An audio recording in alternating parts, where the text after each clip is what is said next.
Beck and welcome to my March to be read plans.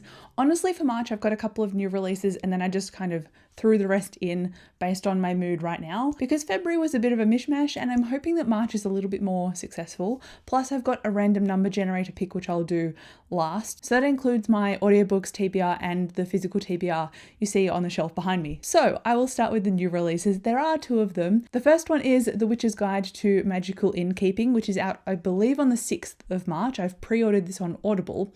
And this one is by the same author who wrote The Very Secret Society of Irregular Witches. And I personally had a bit of a gripe with the major plot point in that book. But besides that, I quite enjoyed myself. I enjoyed the setup, the characters. There was a little bit of discussion between the two romantic leads that I wasn't quite across in terms of enjoyment, and I'm hoping that this book redeems it for me in terms of the characters. So I will read you the synopsis because I was going to summarize it, but honestly the synopsis brings up everything poignant that you need to know, which is like a great synopsis, 10 out of 10. It says, a witch has a second chance to get her magical powers and her life back on track. Once Sarah Swan was one of the most powerful witches in Britain. Then she resurrected her great aunt Jasmine from the very recently dead, lost most of her powers, befriended a semi-villainous talking fox, and was exiled from her guild. Are you with me so far? Because that is a lot. Now she helps Jasmine run an enchanted inn where she deals with their quirky guest shenanigans and longs for a future that seems lost, until she finds out about an old spell that could restore her power. Enter Luke Larson, who is a handsome magical historian who might have the key to unlocking the spell's secrets. Luke has no interest in the inn's mad goings-on and is even less interested in letting a certain bewitching innkeeper past his walls. Already it sounds grumpy and sunshine. So no one is more surprised than he is when he agrees to help. And just judging on the dynamics that I like set up in my romance reads, this one sounds great from the outset, and it also sounds delightfully cozy and chaotic with that inn setting. So I'm looking forward to seeing where this magic, this setting, and these characters take me. And I hope that it's better than the other book that I tried by the author. If it is, it will redeem the author in my eyes. If not, maybe I won't continue anything else by this author. So a lot is riding on the release of this book. Next is a new release that I was a bit on the fence about, but I've talked to some colleagues at work and they were really excited about it. And it has now made me a little bit interested in the book, and my library has it. So that is a plus. Or it's on Notify Me. So my library will have it. I just don't know when. Hopefully it's this month. It is Sunrise at the Reaping, which comes out on the 18th of March. And this is a prequel to the Hunger Games series, and it follows Haymitch through his Hunger Games. And I believe it is the 15th anniversary of what the Hunger Games is in their world, and therefore they take twice as many tributes as they normally do. Therefore, Haymitch is part of those tributes. And I don't know how he is necessarily involved, like how he got into being in the Hunger Games. Obviously, we know that he won his Hunger Games, otherwise he wouldn't have been mentoring Katniss later on, but I don't know how and what happened. And I think it's supposed to be quite a bloody Hunger Games as well. Like, it's a very dark Hunger Games, and the concept is already dark in and of itself. So I'm looking forward to seeing whether I like this, because I've since avoided a lot of other Hunger Games stuff aside from the main series. So I'm eager to see if this will actually pique and keep my interest. And if it does, maybe I'll want to reread the initial trilogy, because I haven't touched that in a very long time. And I think the themes of it will really hit hard now that I'm an adult and I've got a bit more of a different lens than I had when I was like 16. So we'll see what happens with that. Maybe it will spark a reread, maybe it won't. But those are the two new releases that I'm really keen on for March. Now there's a new release coming out at the end of April, and it's the 4th book in a series. And I thought, okay, I don't know if I'm actually interested in this series still, because it has been several years since the 3rd book was published, and that is Nevermore, The Trials of Morrigan Crow.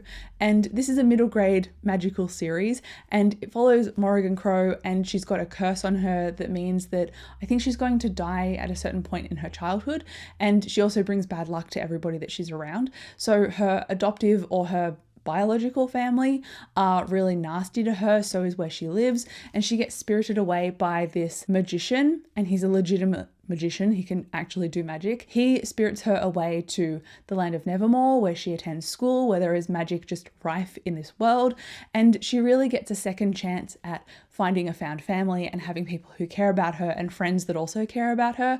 So I really loved the whimsy and the magic of this the first time through, and I'm hoping that it hits the same again on my reread. So I've got this one to read because I looked on Libby, and for some reason the hold for this audiobook was more than 8 weeks long, but then the sequels, the second and third book, they were available immediately. And I was like, what's happening? So if I do want to do my reread, I could do my physical reread of the first book and then do an audio reread of the sequels, if they end up hitting what I hope they do.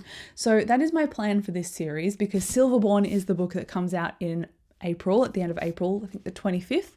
And so I thought, okay, I'll reread these, and if I like them, I'll read Silverborn. So that is the tentative plan. I might only get through this one and then realize that this series is not for me anymore, but I hope that's not the case, because I really enjoyed this when I first read it, and I would really love to still be on the bandwagon with it because it's a popular series and I don't want to fall off the wagon. Now, speaking of series that I don't want to fall off the wagon for, is the Farseer series by Robin Hobb. Assassin's Quest is the third book. Yes, it's 800 pages. Yes, I'm terrified of the length. Yes, I still want to try it. So that is why it's on my March to be read pile. I do not know if I'm genuinely going to finish this during the month of March, but my goal is to at least start it, and if I can, get halfway into it, because that's 400 pages. Technically, that's a whole book. So that is my ultimate goal with this.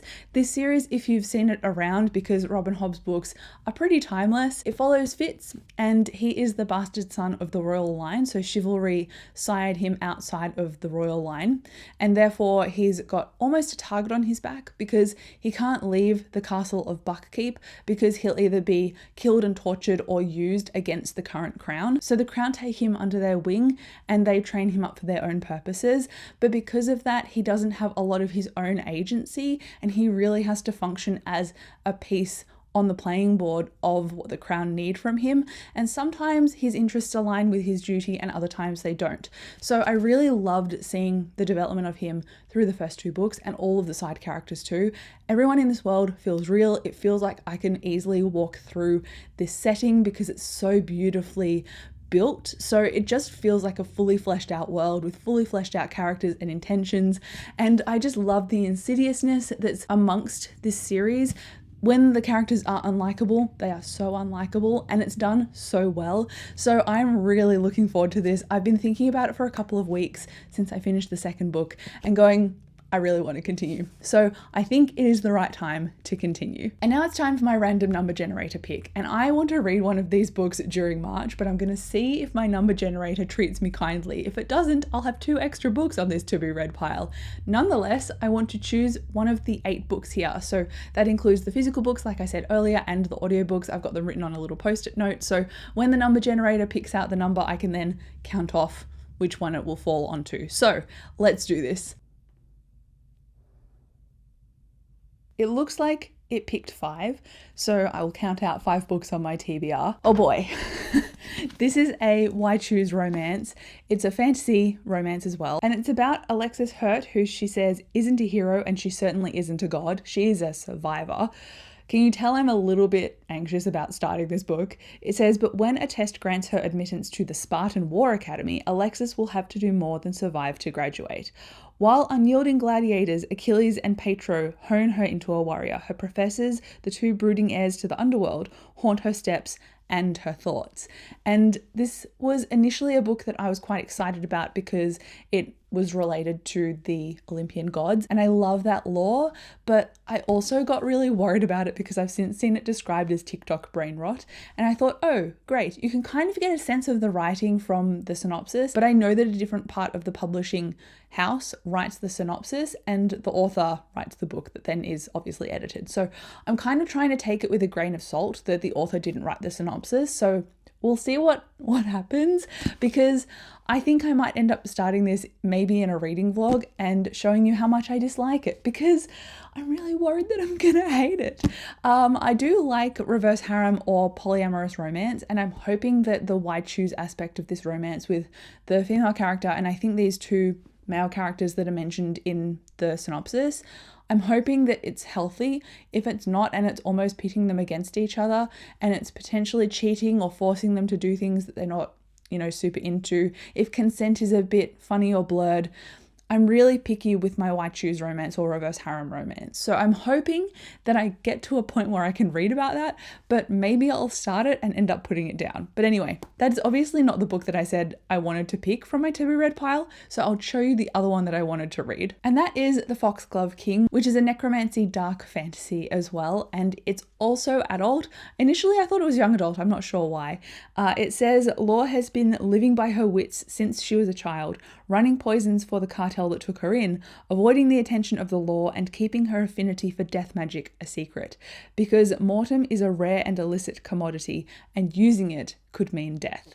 I'm already hooked. And I think it has been flagged as a potential polyamorous romance, but I don't think that hits in the first book or the first two books.